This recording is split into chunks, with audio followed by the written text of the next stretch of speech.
Hello friends, welcome to the GS foundation. आप सभी छात्रों का जीएस फाउंडेशन के इस ऑनलाइन प्लेटफॉर्म पे एक बार फिर से स्वागत है। सबसे पहले तो मैं आपको दीपावली की ढेर सारी शुभकामनाएं देना चाहता हूं दोस्तों। इस दीपावली में आप अच्छे से रहें, सुरक्षित रहें और अपने परिवार को भी सुरक्षित रखें, है ना दोस्तों। सबसे पहले तो मेरा आपसे ये रिक्वेस्ट है कि इस वीडियो को आप अपने दोस्तों के साथ शेयर कर दीजिएगा, है ना। फटाफट से इस सेशन को आप दोस्तों के साथ शेयर कर दीजिए। और यदि आप भी इस चैनल पर नए हैं तो चैनल को जरूर सब्सक्राइब कर लीजिएगा, बेल आइकन को जरूर प्रेस कर लीजिएगा, है ना दोस्तों। चलिए फटाफट से इस सेशन को आप दोस्तों के साथ शेयर कर दीजिए। आज के सेशन में हम लोग करने वाले हैं मौर्य वंश। इससे पहले इतिहास की काफ़ी वीडियो उपलब्ध करा चुका हूं दोस्तों। मौर्य वंश का पहला वीडियो भी मैंने आपको उपलब्ध करा दिया है। यदि आपने उन वीडियो को नहीं देखा है तो मेरे प्लेलिस्ट में जाकर देख सकते हैं। आज हम लोग करने वाले हैं मौर्य वंश, ठीक है।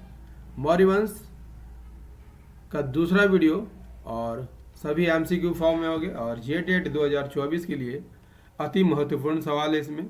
और याद रखिएगा दोस्तों, रोज़ाना मेरी वीडियो 12 बजे दिन में आती है, तो आप इसे रोज़ देखना मत भूलिएगा, ठीक है। तो चलिए यहाँ पर सेशन की हम शुरुआत कर लेते हैं। देखिए पहला सवाल जो आपकी स्क्रीन पर है दोस्तों, पहला सवाल क्या कहता है। कहता है कि चंद्रगुप्त मौर्य ने सेल्यूकस को कब पराजित किया था। Very very important question for your exam. काफ़ी इंपॉर्टेंट सवाल है दोस्तों। मैंने वही प्रश्न लिए हैं दोस्तों जो परीक्षा में बार बार रिपीट किया जाता है, ठीक है। तो आंसर को फटाफट करते चलिएगा। सही आंसर हो जाएगा 305 ईसा पूर्व में, ठीक है। चंद्रगुप्त मौर्य ने सेल्यूकस को पराजित किया था 305 ईसा पूर्व में, ठीक है। आइए इसका डिस्क्रिप्शन देख लेते हैं। देखिए चंद्रगुप्त मौर्य ने सेल्यूकस लीगेटर को कब पराजित किया था। 305 ईसा पूर्व में पराजित किया था, ठीक है। चंद्रगुप्त मौर्य ने सेल्यूकस के साम्राज्य पूर्वी प्रांत एरिया, ठीक है, अराकोशिया, जेड्रोसिया और पेरीपन्नो सदई को जीत लिया था, ठीक है। इस युद्ध के बाद 303 ईसा पूर्व में, याद रखिएगा इस डेट को, 303 ईसा पूर्व में दोनों पक्षों के बीच एक संधि हुई। इस संधि के तहत सेल्यूकस ने अपनी पुत्री हेलेना का विवाह जो है चंद्रगुप्त मौर्य से किया था। क्लियर हो गया। चलिए बढ़ते हैं नेक्स्ट क्वेश्चन की ओर। नेक्स्ट है सौंदरानंद किसकी रचना है। चलिए आंसर कीजिए तो फटाफट। सौंदरानंद किसकी रचना है। ऑप्शन है अशोक घोष की, वानभट्ट की, भवभूति की या भास की।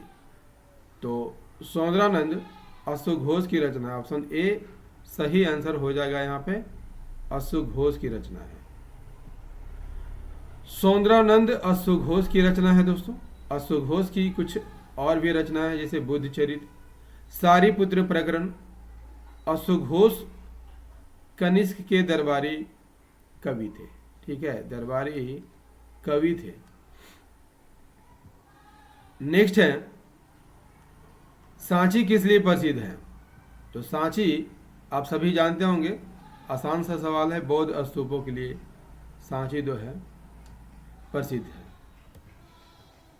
सांची कहाँ पर है। मध्य प्रदेश के रायसेन जिले में है। बौद्ध धर्म से जुड़े स्तूपों के लिए प्रसिद्ध है। इसका निर्माण किसने कराया था। अशोक ने कराया था। कब कराया था। 3री शताब्दी ईसा पूर्व में कराया था। सांची के कई स्तंभ, मंदिर, मठ और मूर्तियां भी हैं। सांची के बौद्ध स्मारकों को याद रखिएगा, इंपॉर्टेंट फैक्ट है। 1989 में, कब 1989 में यूनेस्को की विश्व धरोहर स्थल घोषित किया गया था। क्लियर। चलिए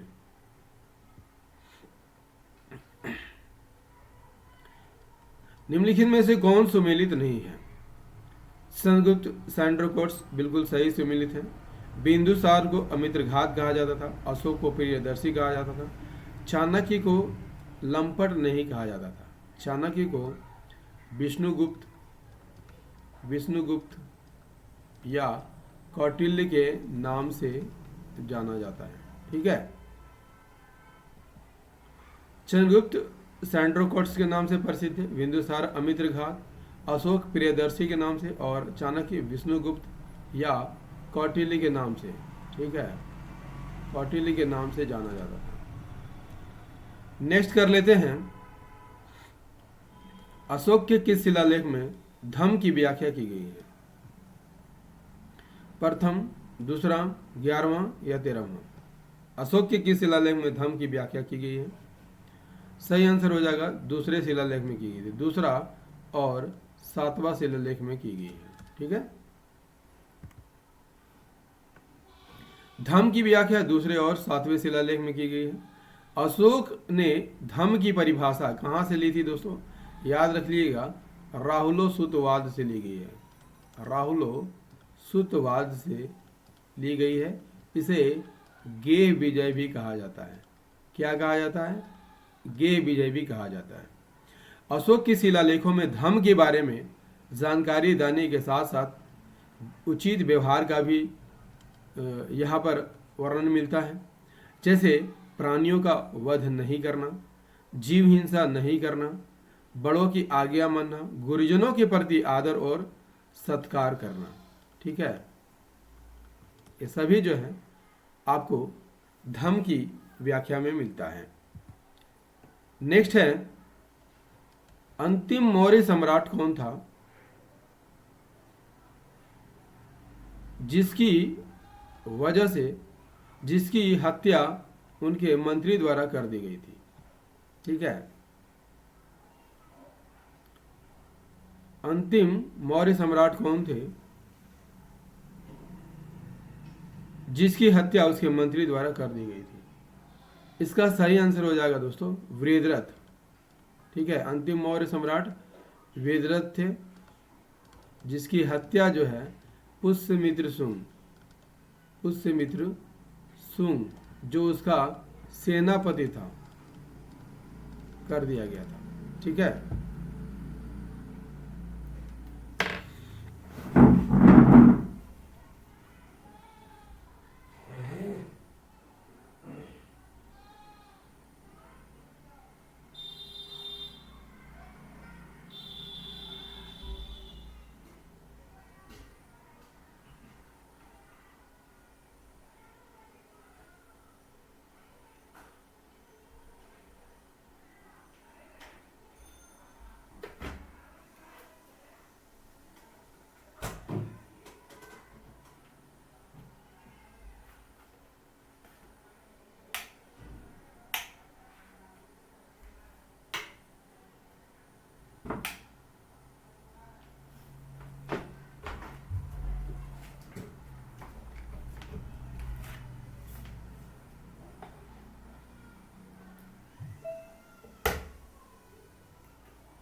ठीक है, आइए इसे इसकी व्याख्या देख लेते हैं दोस्तों। अंतिम मौर्य सम्राट कौन थे? विदरथ थे। ठीक है, और इसकी हत्या कौन कर देते हैं? पुष्यमित्र शुंग कर देते हैं। ठीक है, और पुष्यमित्र शुंग इसके कौन होते हैं? सेनापति। ठीक है, वेदरथ किसके पुत्र थे? सत्यधनवन के पुत्र थे। सत्यधनवन के पुत्र थे। ठीक है, पुष्यमित्र शुंग ने उत्तर में अपना राज्य स्थापित किया और शुंग वंश की स्थापना कब की थी? 185 ईस्वी में की थी। विदरथ की हत्या के बाद मौर्य साम्राज्य का विघटन हो गया था। क्लियर ना? चलिए बढ़ते हैं नेक्स्ट क्वेश्चन की ओर। नेक्स्ट है, किस देश का राजदूत अशोक के दरबार में आया था? ऑप्शन है सीरिया, मिस्र, यूनानी या श्रीलंका। किस देश का राजदूत अशोक के दरबार में आया था? ऑप्शन सी सही आंसर हो जाएगा, यूनान का राजदूत आया था। ठीक है, यूनानी राजदूत आया था। अशोक के दरबार में यूनान का राजदूत कौन आया था? डायोनिसस। क्या है?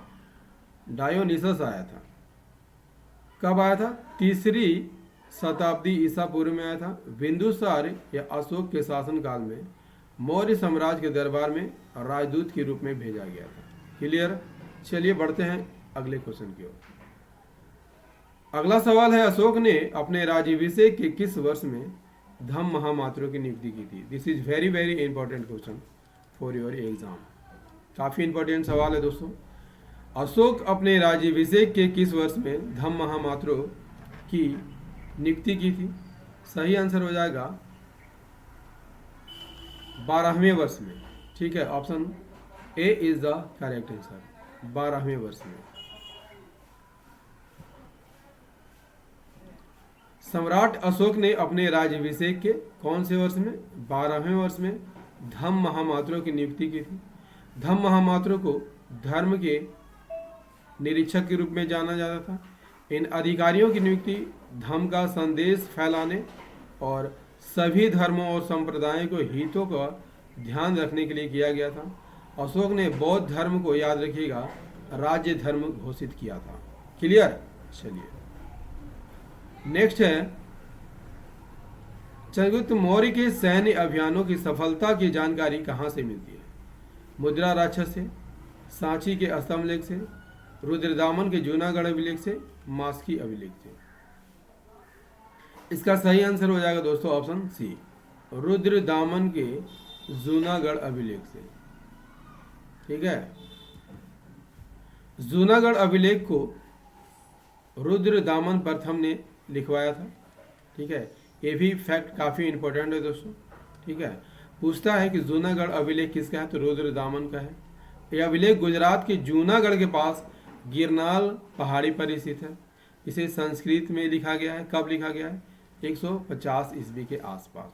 ठीक है, नेक्स्ट है, मेगास्थनी ने भारतीय समाज को कितने हिस्सों में विभाजित किया था?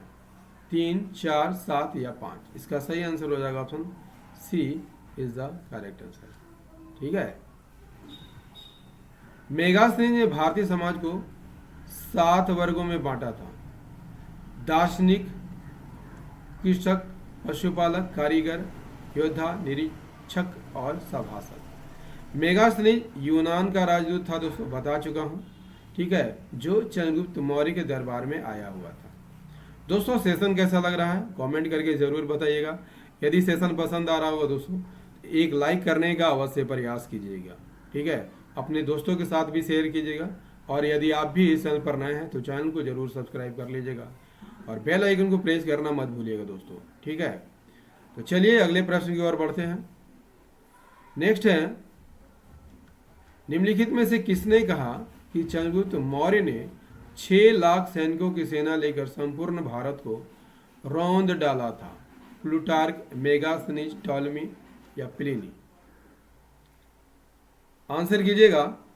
इसका सही आंसर हो जाएगा दोस्तों, प्लूटार्क ने ऐसा कहा था। Option A is the correct answer. Plutarch ने कहा था कि चंद्रगुप्त मौर्य ने 6 लाख सैनिकों की सेना लेकर पूरे भारत को जीत लिया था। यदि आपसे पूछ लिया जाए किसने मौर्य साम्राज्य को डाकुओं का गिरोह कहा था, तो याद कर लीजिएगा, जस्टिन ने कहा था। किसने कहा था? जस्टिन ने मौर्य साम्राज्य की सेना को डाकुओं का गिरोह कहा था। यह भी फैक्ट इंपॉर्टेंट है। नेक्स्ट है, अशोक को बौद्ध धर्म की दीक्षा दी थी, किसने दी थी? आपको यहां पर आंसर करना है। तथागत गुप्त, उपगुप्त, महेंद्र या भद्रबाहु? अशोक को बौद्ध धर्म की दीक्षा किसने दी थी? इसका सही आंसर हो जाएगा ऑप्शन सी। थोड़ा ऑप्शन इधर उधर हो गया दोस्तों, एडजस्ट कीजिएगा। उपगुप्त। ठीक है, सम्राट अशोक ने बौद्ध धर्म की दीक्षा आचार्य उपगुप्त से ली थी। ठीक है, उपगुप्त कौन थे? एक प्रसिद्ध बौद्ध भिक्षु थे। कलिंग अशोक जो है कलिंग की भयावहता से, कलिंग युद्ध की भयावहता से प्रभावित होकर बौद्ध धर्म की ओर आकर्षित हो गए थे, क्योंकि कलिंग युद्ध में 1,50,000 लोगों को बंदी बनाया गया था और लगभग 1 लाख लोग मारे गए थे। ठीक है, तो इसी की भयावहता से प्रभावित होकर अशोक जो है बौद्ध धर्म की ओर अग्रसरित हो जाता है। ठीक है, नेक्स्ट क्वेश्चन, निम्नलिखित में से अशोक के अभिलेखों में किन वंशों का उल्लेख हुआ है? सही आंसर हो जाएगा ऑप्शन ए, चोल, चेर, पांड्य और पल्लव वंशों का उल्लेख हुआ है। अशोक के अभिलेखों में चोल, चेर, पांड्य और पल्लव वंशों का उल्लेख है। और किस शिलालेख में इसका उल्लेख है? दीर्घ शिलालेख सेकंड में। ठीक है, चलिए अगले सवाल का आंसर कीजिए। मौर्य शासन व्यवस्था में रूपदर्शक नामक अधिकारी कौन था? चांदी और अन्य धातुओं का परीक्षक, गणिकाओं का अध्यक्ष, रंगमंच का प्रबंधक या सिक्कों का परीक्षक? IAS 1996 में पूछा हुआ सवाल है दोस्तों। सही आंसर हो जाएगा ऑप्शन डी, सिक्कों के परीक्षक को क्या कहा जाता था? रूपदर्शक कहा जाता था। क्या कहा जाता था? रूपदर्शक कहा जाता था। मौर्य शासन व्यवस्था में रूपदर्शक सिक्कों का शाही परीक्षक था। और मौर्य साम्राज्य की राजकीय मुद्रा कौन थी? तो पन थी। नेक्स्ट है दोस्तों, फटाफट से इस सेशन को खत्म करने वाले हैं। सेशन को जरूर लाइक कर दीजिएगा। अशोक के किस अभिलेख से विदेशी राज्यों के बारे में जानकारी मिलती है? 7वां, 13वां, 5वां या दूसरा? सही आंसर हो जाएगा दोस्तों 7वें अभिलेख से मिलती है। Option A is the correct answer. Ashok के शिलालेख 7वां से विदेशी राज्यों के बारे में जानकारी मिलती है। इस शिलालेख में अशोक की कलिंग पर विजय की भी जानकारी मिलती है। यूनानी राजाओं पर धम की जीत, कंबोज, नाभक, भोज, आंध्र जैसे देशों का उल्लेख है। दोस्तों, मौर्य वंश का दूसरा वीडियो का ये सेशन आपको कैसा लगा कमेंट करके ज़रूर बताइएगा। ठीक है, यदि सेशन पसंद आया हो दोस्तों तो एक लाइक अवश्य कर दीजिएगा, अपने दोस्तों के साथ इसे शेयर कीजिएगा। और यदि आप भी इस चैनल पर नए हैं तो चैनल को जरूर सब्सक्राइब कर लीजिएगा, बेल आइकन को प्रेस कर लीजिएगा। और याद रखिएगा मेरी वीडियो जो है डेली जो है 12 बजे दिन में आती है, तो इसे रोज़ देखना मत भूलिएगा। तो मिलते हैं अगले सेशन में दोस्तों, तब तक लिए जय हिंद, धन्यवाद।